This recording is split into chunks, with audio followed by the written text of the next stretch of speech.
Thank you, thank you. Sana marami mag-follow, no? Kasi napakabait nito. So yun guys, palis na kami mama. Saan si mama nawala?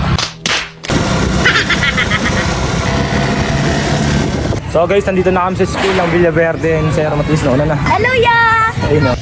So ngayong araw nga guys, nandito ako sa school ng... Kaya anong pangalan ng school na to kaya? Sige, sa'yo. Rivera ba yun? School ng Rivera guys. Nandito tayo sa school ng Rivera. Ano pa nga?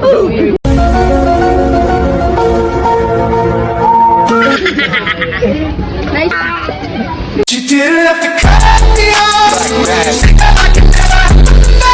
Ayan na.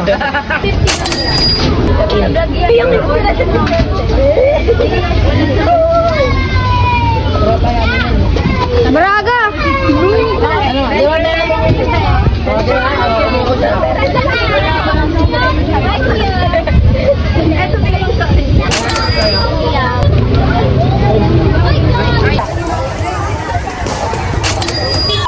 Ngayong araw guys, day 3 na, napag-ikot-ikot natin dito sa mga lugar ng Quezon City habang naglalako nga ako ng sorbet. Sobrang dami nga nangyari guys, nagpunta nga rin pala ako dito sa school ng Caligayahan Elementary School. Pagkatapos nagpunta naman ako sa lugar ng Capre. Pero by the way guys, ako nga pala muna to, Sir Del, mahirap lang pero may pangarap.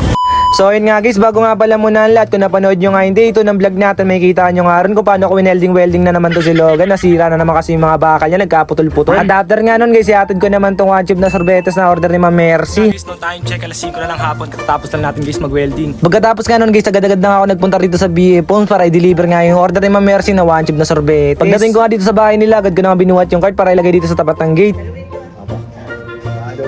Dito nga guys, sinagis-agis lang nila yung pambayad nila sa akin.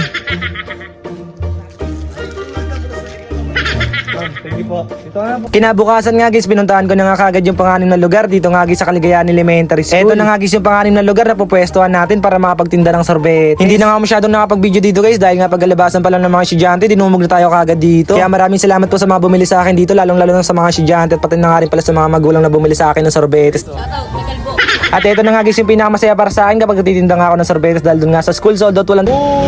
Siyempre bago nga tayo umuwi, kailangan muna natin bumili ng gata ng nyog. Kaya dumaan nga pala muna ako dito sa palengke para nga bumili ng mga ingredients sa paggawa ko nga ng sorbetes. At yung inuuna ko nga palaging bilhin yung gata ng nyog dahil ayun talaga yung pinaka-importanting ingredients kapag gumagawa kami ng sorbetes. Kinabukasan nga ng umaga after ko makagawa ng sorbetes, eto at kumuha na ako ng mga 200 pieces nga pala na ordinary cone, yung kinuha ko mga 4 tapos sweet cone na rin. Ordinary cone nga guys 10 piso. Tapos sa sweet cone naman 15 to 20 pesos. At palaging tatandaan na lowest lang tayo palagi sa sorbetes natin. So yun guys, nilagyan na natin yung mga pahaya.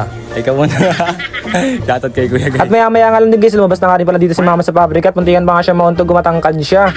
So yun nga guys, natid ko na nga rin pala kagad dito si mama sa pupwestuhan yung school. Diyan nga pala si mama guys, palagi pumupwesto kapag may pasok yung mga estudyante. Kapag nakita niyo si mama dyan guys, bilhin na kayo sa kanya sorbetes, I love you. Pagkatapos ko nga pala mayatid si mama guys, bumiyaya na nga pala kagad ako dito papunta sa barangay Capre. At eto na nga pala guys yung pampitong barangay na iikutin natin para dito magtinda ng sorbetes. Pagdating ko nga dito guys sa Capre, si ate nga pala yung buhay ni Mano at unang customer ko dito. Maraming salamat po. Hindi pa nga ako nakakalayo sa unang pinuwestohan ko. Sila ate nga pala yung sunod na bumili sa akin dito na isang 20 pesos tapos dalawang 10 piso. Salamat. Thank you. Sa isang po rin. At sa ilang minuto nga guys ng paglalako. Oops, parang sobra na yun ah. Sila nga pala guys yung mga naging customer ko dito. At pasensya na nga po pala sa mga hindi ko na isama sa video. Medyo napahaba na talaga tong video natin ngayong araw guys. Kaya hanggang dito na nga lang pala muna. Maraming salamat ulit sa inyo guys dahil sinamahan nyo nga ulit ako hanggang dito. I love you all. Mahal ko kayo guys.